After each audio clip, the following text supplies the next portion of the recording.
তিনি ছিলেন মধ্যম আকৃতির, তিনি না লম্বা না খাটো। তিনি কখনো বা যখন হাজারো মানুষের সামনে দাঁড়াতেন, বিদায় হজের সময়ে 1,40,000 সাহাবা যখন ময়দানে, তিনি যখন আস্তে করে উঠে দাঁড়ালেন, ওনার চাইতে অনেক লম্বা লম্বা মানুষ থাকার পরেও অবাক বিস্ময়ে সবাই তাকিয়ে দেখল, সবার উপর দিয়ে যে মানুষটির মাথা মুবারক দেখা যায়, তিনি নবী মুহাম্মদুর রাসূলুল্লাহ সাল্লাল্লাহু আলাইহি ওয়াসাল্লাম। তিনি মধ্যমাকৃতির হওয়ার পরে সবার উপরে তার শির, সবার উপরে তার মাথা। সবাই অবাক বিস্ময়ে তাকিয়ে দেখলেন তার চুলগুলো হালকা হালকা কোঁকড়ানো। তিনি কখনো বা যখন চুলের ভিতরে তৈল দিয়ে আছড়াতেন, অবাক বিস্ময়ে মানুষ তাকিয়ে দেখতেন, মনে হতো চুলের মাঝে যেন মৃদুমন্দ ঢেউ দেখা যায়। তার কপালটা ছিল চওড়া শুভ্র, তার চোখের ভ্রুগুলো ছিল ধনুকের মতো বাঁকা, তার চোখগুলো ছিল টানা টানা ভাসা ভাসা, তার চোখের পাতাগুলো ছিল গোলাপের পাপড়ির মতো। তিনি কখনো বা যখন চোখের পলক ফেলতেন, অবাক বিস্ময়ে মানুষ তাকিয়ে দেখতেন, মনে হতো মৃদুমন্দ বাতাসে গোলাপ পাপড়ি দোল খাচ্ছে।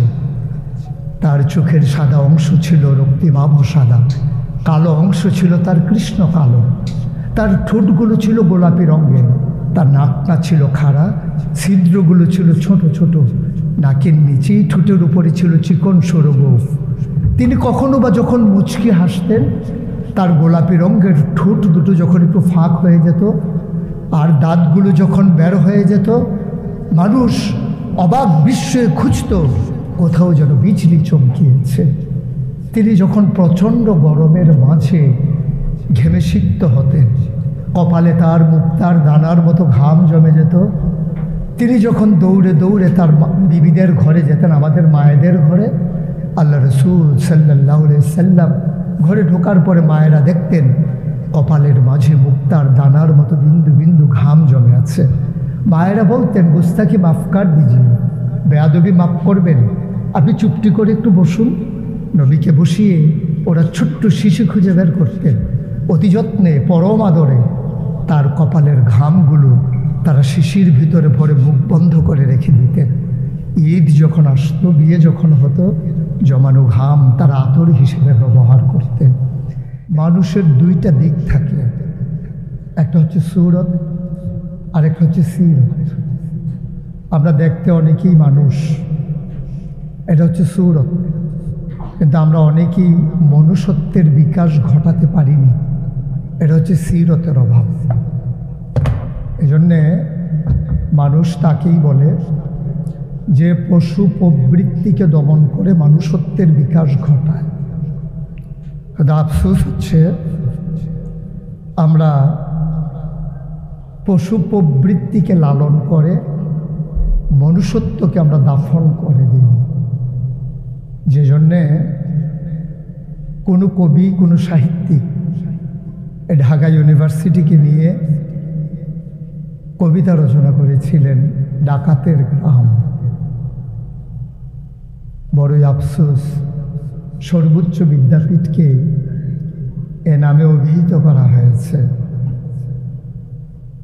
বলা হতো মানুষ নামক জনপদের নির্বিঘ্ন নিশ্চিন্ত নিরাপদ আবাসস্থল।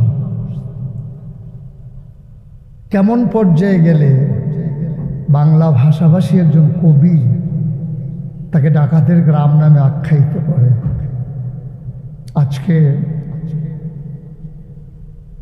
ইসলামের সুশীতল ছায়াতলে আমরা ঐক্যবদ্ধ, যার মাধ্যমে আমরা দিন পেয়েছি, এ মানুষটি সম্পর্কে আলোচনা।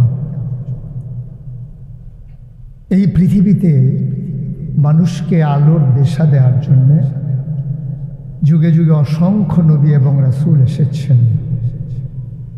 সময়ের ব্যবধানে, যুগের পরিক্রমায় যিনি সর্বশেষ, যিনি সর্বসেরা, যিনি রাহমাতুল আলামিন, তিনি নবী মুহাম্মদুর রাসূলুল্লাহ সাল্লাল্লাহু আলাইহি ওয়াসাল্লাম। আফসোস হচ্ছে যে এমন এক মানবের আলোচনা করা লাগছে আজকে ছোট্ট একটা হল রুমে।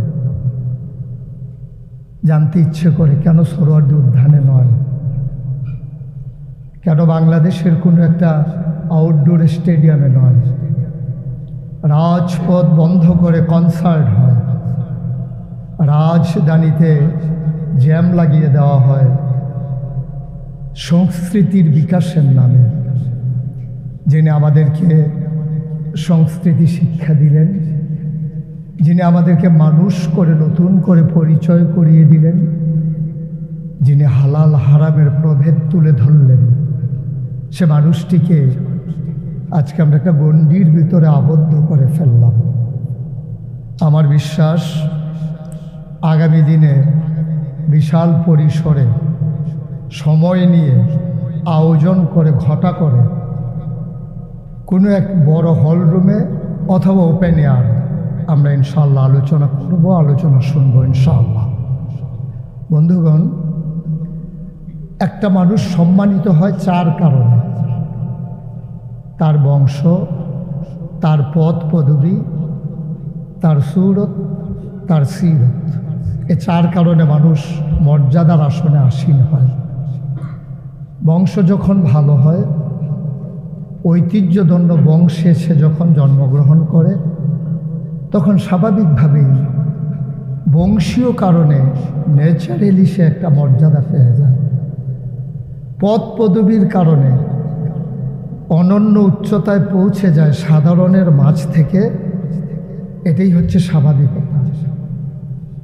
খেটে খাওয়া মানুষের সন্তানও যখন কোনো একটা ভালো পর্যায়ে চলে যায়, সবার সাথে হেঁটে চলা, আনন্দে বিভোর থাকা যুবক যখন অনন্য উচ্চতায় পৌঁছে যায়, তখন গোটা বিশ্বের মানুষ, গোটা মানবতা তাকে স্যালুট জানায়। সেই দৃষ্টিকোণ থেকে আল্লাহ রসুল সাল্লাল্লাহু আলাইহি সাল্লামের জন্য আল্লাহ তিনটা বড় বড় উপাধি নির্ধারণ করে দিয়েছেন, যে উপাধিগুলো কোনো নবী রাসূলদের জন্য দেন নাই। তিনি একাধারে ইমামুল মুরসালিন, তিনি একাধারে খাতামুন নবিয়্যিন, তিনি একাধারে রহমাতুল লিল আলামিন। আল্লাহ তাবারক ওয়া তাআলা আল্লাহর পরিচয় তুলে ধরেছেন এভাবে। 5 ওয়াক্ত নামাজে প্রতি রাকাতে আমরা যেমন করে শুরুতে জানিয়ে দেই আলহামদুলিল্লাহি রাব্বিল আলামিন, সমস্ত প্রশংসা হলো আল্লাহ রাব্বুল আলামিনের জন্য। এখন যদি জানতে মন চায় তাহলে নবীজিকে আল্লাহ তার পরিচয় তুলে ধরলেন, ওমা আরসালনাকা ইল্লা রাহমাতাল লিল আলামিন। আল্লাহ হচ্ছেন রব্বুল আলামিন আর নবী হচ্ছেন রাহমাতুল লিল আলামিন। অর্থাৎ যত জায়গায় আল্লাহ রব, যত জায়গায় বলতে এমন কোনো জায়গা নাই যেখানে আল্লাহ রব না। আপনি আসমান জমিন তার মধ্যস্থিত যা কিছু, মানুষ, জিন, ফেরেশতা, সমস্ত মাখলুকাত, জন্তু জানোয়ার, গৃহপালিত অথবা হিংস্র, পাখি, নদী নালা, কুলু কুলু বেগে বয়ে যাওয়া সেই নদী, নদীর ভিতরে পানি, পানির ভিতরে মাছ, নদীর কিনারে গাছ, গাছের ভিতরে ফুল, ফুল থেকে ফোলা ফল, সব কিছু যার সৃষ্টি, তিনি হচ্ছেন রব্বুল আলামিন আর নবী হচ্ছেন রাহমাতুল লিল আলামিন। মানে কি?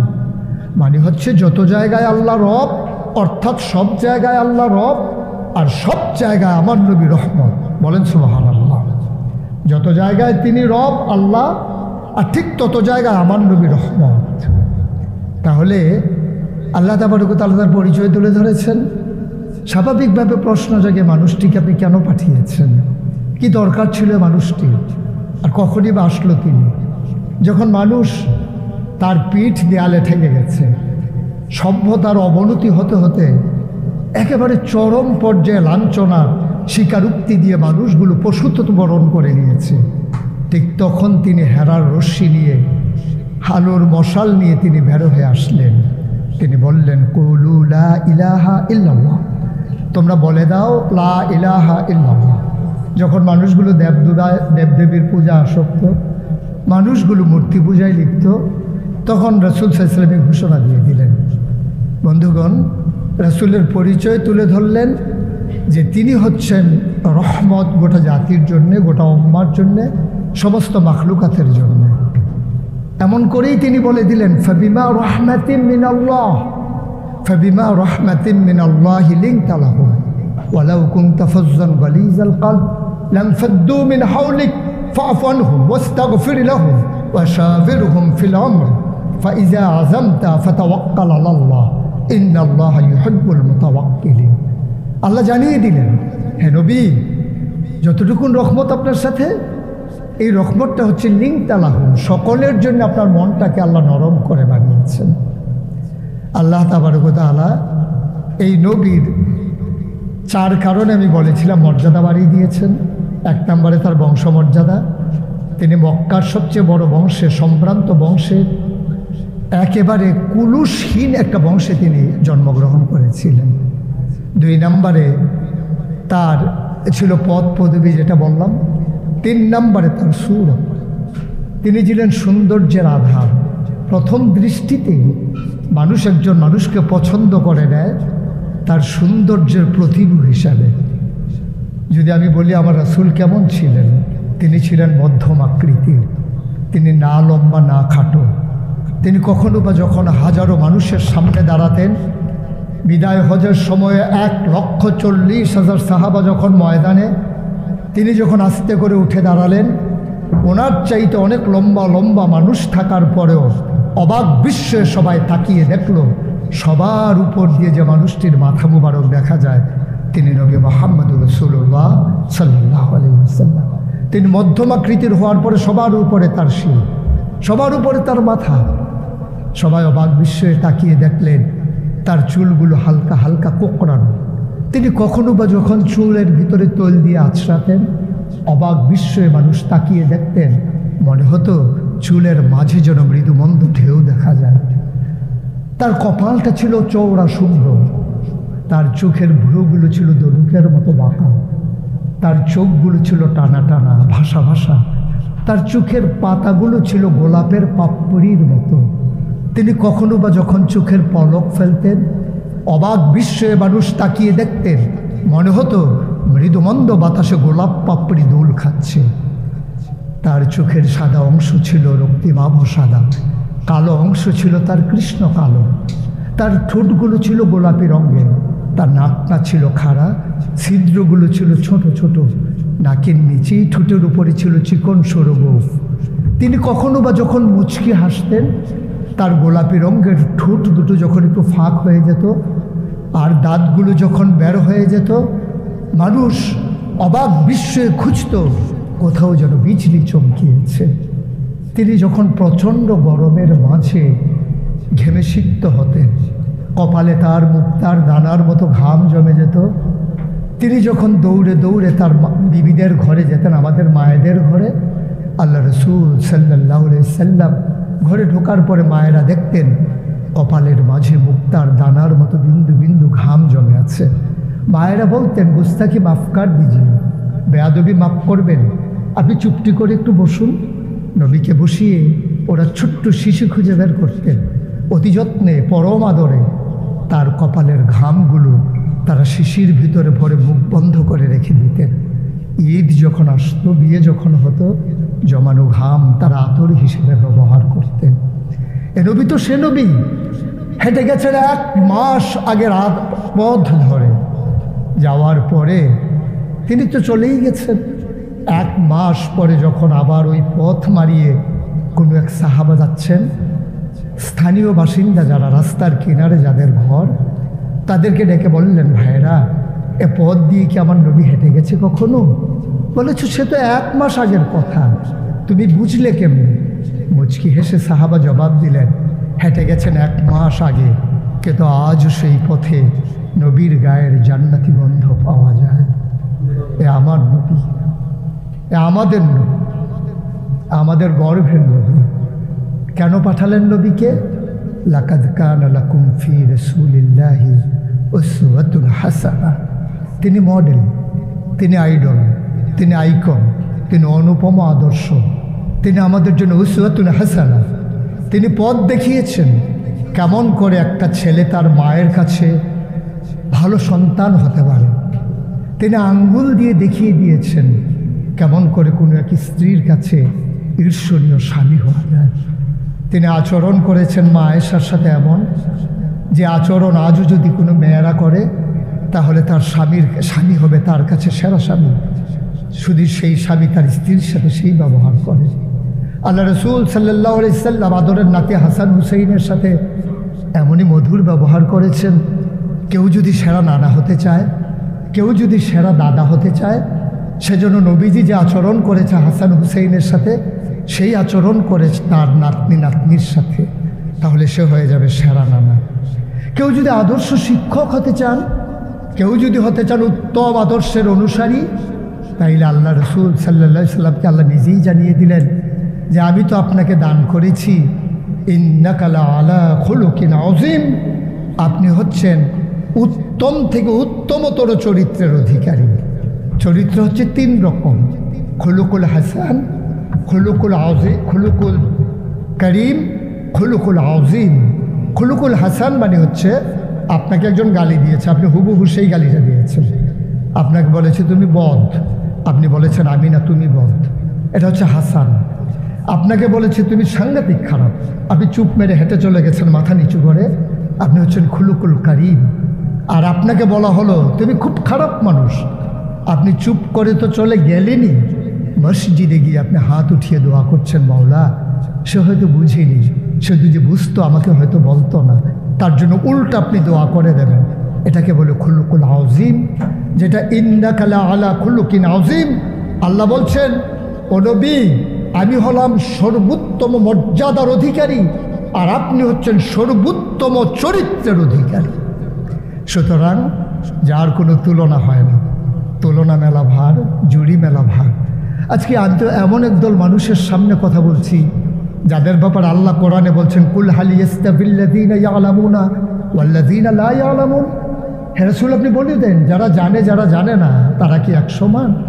আপনার যাচাই বাছাই উত্তীর্ণ হয়ে জ্ঞানের আকরে আপনারা জ্ঞান অর্জনের জন্য সত্যান্বেষী একদল মানুষ।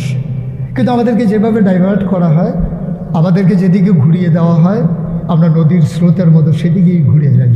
কিন্তু আদর্শ মানব সেই যে নদী স্ট্রেট চলতে জানে, বাধা আসবে যেখানে লড়াই হবে সেখানে, সেই হচ্ছে আদর্শ মানুষ। যে কখনো বাঁক ফিরায় না, সময়ের তালে স্রোতের সাথে গা ভাসিয়ে দেয় না, যে কখনো প্রেক্ষাপট বাছাই করে তার নিজের মর্যাদাকে বেছে নেয় না। সুতরাং আসুন আমরা সবাই মিলে সে সোনার মানুষ হয়ে যাই, যে সোনার মানুষের জন্যে নবী করিম সাল্লাল্লাহু আলাইহি সাল্লাম এসেছিলেন। আপনারা তো ঢাকা ইউনিভার্সিটিতে বসে আছেন, অনেক জ্ঞানী গুণীদের থেকে আপনারা জ্ঞান অর্জন করছেন, অথচ নবী যখন এসেছেন ১৫০০ বছর আগে তখন একটা ইউনিভার্সিটি ছিল না, একটা কামিল মাদ্রাসা ছিল না, একটা দাওরা হাদিস মাদ্রাসা ছিল না, চুয়েট বুয়েট কুয়েট কিছুই ছিল না।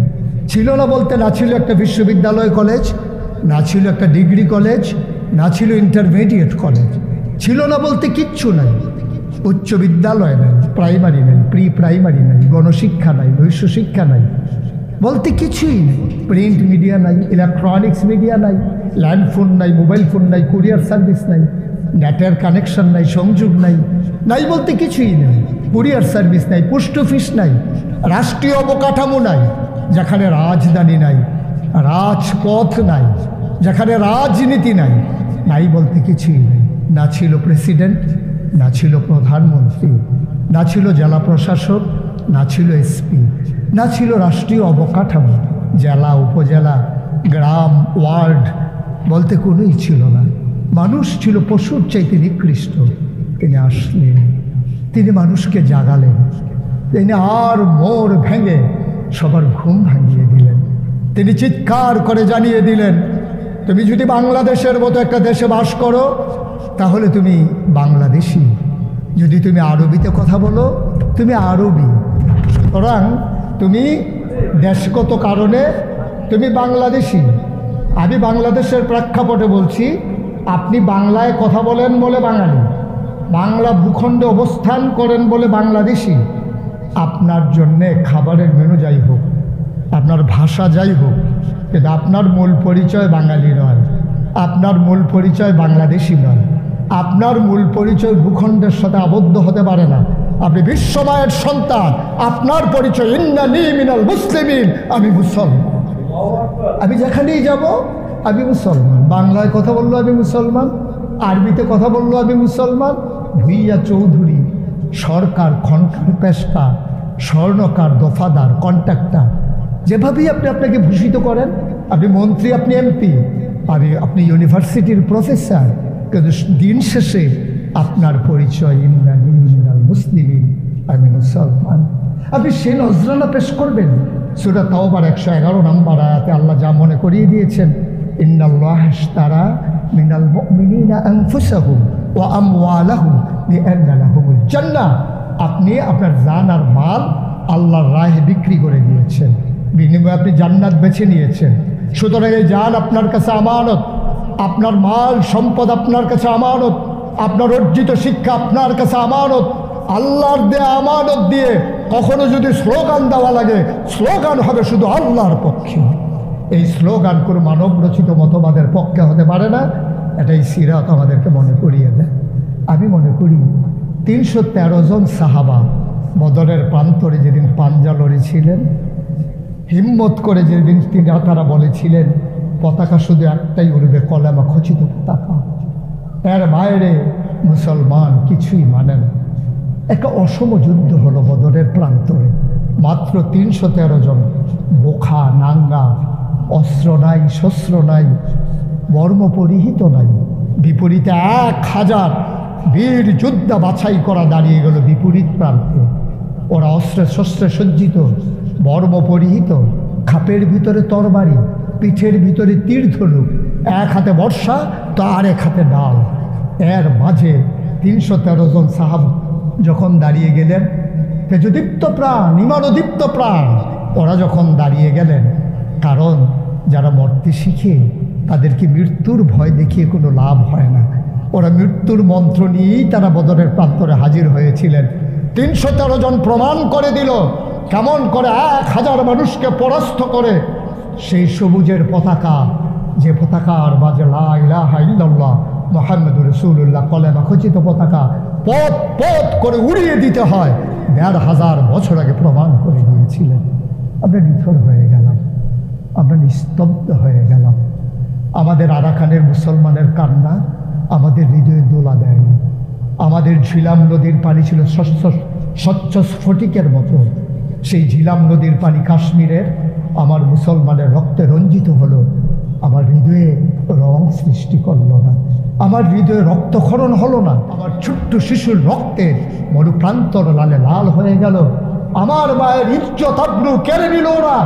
আমার মা চিৎকার করে কাঁদলো, সেই কান্না 1000 মাইল দূরে আমার ঢাকা ইউনিভার্সিটির যুবকের কানে এসে ধাক্কা খেল না। কবি ফররুখ আফসোস করে বলেছিলেন, রাত পোহাবার কত দেরি পাঞ্জেরি, এখনো তোমার আসমান ভরা মেঘে সেতারা হেলাল এখনো উঠেনি জাগে। তুমি মাছ তুলে আমি দাঁড় টানি ভুলে, অসীম কুয়াশা জাগে শূন্যতা ঘেরি, রাত পোহাবার কত দেরি পাঞ্জেরি। আমার এই যুবকেরা যদি জেগে উঠে, আমার এই যুবকেরা যদি গর্জে উঠে, খোদার কসম, যখন সিংহ ঘুমিয়ে পড়ে চামচিকারা সিংহের কানে লেজ ঢুকিয়ে সুরসুরি দিয়ে আনন্দ পায়, মজা পায়, কিন্তু আর মোর ভেঙে সিংহ যখন জেগে উঠে বসে যায়, চামচিকারা গর্তের ভিতরে পালিয়ে যায়। খোদার কসম, 800 কোটি মানুষের 200 কোটি মুসলমান সিংহ শার্দুল যদি আজকে আবার জেগে উঠে বসে পড়ে, ওই চামচিকার দল ইহুদি খ্রিস্টান বৌদ্ধ নাসারা অন্যান্য ধর্মাবলম্বী চামচিকারা গর্তে পালিয়ে যাবে, কখনো আর বের হওয়ার দুঃসাহস দেখাবে না। সে স্বপ্ন দেখি আমি। স্বপ্ন তো তাই হয় যা ঘুমিয়ে ঘুমিয়ে দেখা হয় না, যা আমাকে ঘুমোতে দেয় না। ঘুম থেকে মাঝে মাঝে চমকে উঠি, থমকে দাঁড়াই, আশ্চর্যান্বিত হয়ে জানতে চাই কখন মুসলমানদের এই দুর্দশার দিন শেষ হবে। জবাব খুঁজে পাই, যেমন করে ডাকসুতে, যেমন করে জাকসুতে আমার ছেলেরা জেগে উঠেছে, ছিনিয়ে এনেছে লাল সবুজের পতাকা, ছিনিয়ে এনেছে মর্যাদার আসনটুকু, যেদিন এমন করে গোটা বাংলাদেশের 56,000 বর্গ মাইলের ইঞ্চি ইঞ্চি জায়গায় আমার যুবকেরা জেগে উঠবে, আমার মুসলমানের ইসলামের পতাকা আবার আকাশে পথ পথ করে উঠবে, আনন্দের হিল্লুলে বয়ে যাবে গোটা ধরনীতে। সবার জন্য দোয়া করি, সবার কাছে দোয়া চাই, সবাই মিলে শপথ নিয়ে আসুন নবীর জীবনে নিজের জীবনে ধারণ করে, নবীর জীবনকে নিজের জীবনে ধারণ করে আমরা অনন্য নজির স্থাপন করি। আমি গত কিছুদিন আগে মানে এই ঝঞ্ঝা বিক্ষুব্ধতার আগে আমি ইন্ডিয়াতে প্রোগ্রামে গিয়েছিলাম কলকাতায়। আমাকে ওরা দেখালো যে ওদের একটা সুন্দর মন্দির হয়েছে দেখবেন। তা আমি সুন্দর মন্দির দেখার জন্য গেলাম। আমি ঘুরে ঘুরে দেখছিলাম, আমাকে আকর্ষিত করেছে একটা সাইনবোর্ড, মন্দিরের গেটের মাঝে লেখা নিশ্চিন্তে জুতা খুলে আসুন। এটা মন্দির, এটা মসজিদ না, এখানে জুতা চুরি হয় না। ভাবতে পারেন আপনি, গোটা বিশ্বকে সভ্যতা শিখালাম আমরা, স্পেনের কর্ডোবাতে বিজয় নিশান উড়ালাম আমরা, জ্যোতির্বিদ, ইতিহাসবিদ, ভূগোলবিদ, চিকিৎসাবিদ সব জন্ম নিল মুসলমানের ঘরে। আজকে পার্শ্ববর্তী ভারতের হিন্দুরা টিক্কারি মারে, এটা মন্দির, এখানে জুতা চুরি হয় না, মানে মসজিদে জুতা চুরি হয়। আমরা জুতা চুর পর্যন্ত নেমে গেছি। আসুন আত্মমর্যাদা বোধ জাগিয়ে তুলি, আসুন সবাই মিলে শপথ গ্রহণ করি, যেমন করে ১৫০০ বছর আগে মুসলিম সেনাপতি আল্লাহ রসুল যখন বলেছিলেন বাল্লিগু আন্নি ওয়ালাউ আয়া, পৌঁছিয়ে দাও দূর প্রান্তে আমার কথাগুলো। বাড়িতে যাওয়ার সময় পাননি, ঘোড়ায় সফর করে চলে গেলেন দিক দিগন্তে, জনপদের পর জনপদ বিজয় করে সমুদ্রের কিনারে পৌঁছে গেলেন। ঘোড়ার সামনের পা দুটো পানিতে নামিয়ে দিলেন। লোকজনকে জিজ্ঞেস করলেন এই সমুদ্রের ওই পারে কি আছে? আমরা জানি না কি আছে। আল্লাহ তুমি সাক্ষী থাকো, ওরা যদি বলতো সমুদ্রের ওই কিনারে আরেকটা জনপদ আছে, খোদার কসম আমি সেনাপতি, আমি এই জলভূমি পাড়ি দিয়ে সমুদ্র পাড়ি দিয়ে আমি ওই কিনারে চলে যেতাম দিনের দাওয়াত দেওয়ার জন্য। সুতরাং দায়িত্ব আমাদের অনেক। বিশ্রাম নেবার সময় কোথায়? আমাদের সময় তো নাই বিশ্রাম নেওয়া। আসুন সবাই মিলে আমরা প্রতিটি ক্ষণ, প্রতিটি মুহূর্ত, প্রতিটি সেকেন্ড, প্রতিটি মিনিট, প্রতিটি ঘন্টা, প্রতিটি সপ্তাহ, প্রতিটি মাস, প্রতিটি বছর, জীবন সায়ান্ন পর্যন্ত, সকাল থেকে সন্ধ্যা, ঘুম থেকে ওঠা, ঘুমাতে যাওয়া, আমার রান্নাঘর থেকে আমার সংসদ ভবন, আমার ইন্টারন্যাশনাল রিলেশন, সকল জায়গায় আমি দিনকে তুলে ধরি, আমি রিপ্রেজেন্ট করি। আমি নিজে হয়ে যাই একজন উসওয়াতুন হাসানা, আমি হয়ে যাই মডেল, আমরা হয়ে যাই প্র্যাকটিসিং মুসলিম। কথায় না বড় হয়ে কাজে বড় হব, এই প্রত্যাশা নিয়ে আমাদের প্রতিটি ক্ষণ, প্রতিটি দিন যাক। আমি গৌরবান্বিত বোধ করছি ঢাকা ইউনিভার্সিটি ইসলামী ছাত্র শিবির আমাকে ডেকে ডেকে নিয়ে আসার জন্য। আবারও দেখা হবে কোনো একদিন কোনো এক হল রুমে অথবা রাজপথে, নয়তোবা দেখা হবে জান্নাতের সিঁড়িতে। আসসালামু আলাইকুম ওয়া রাহমাতুল্লাহি ওয়া বারাকাতুহু।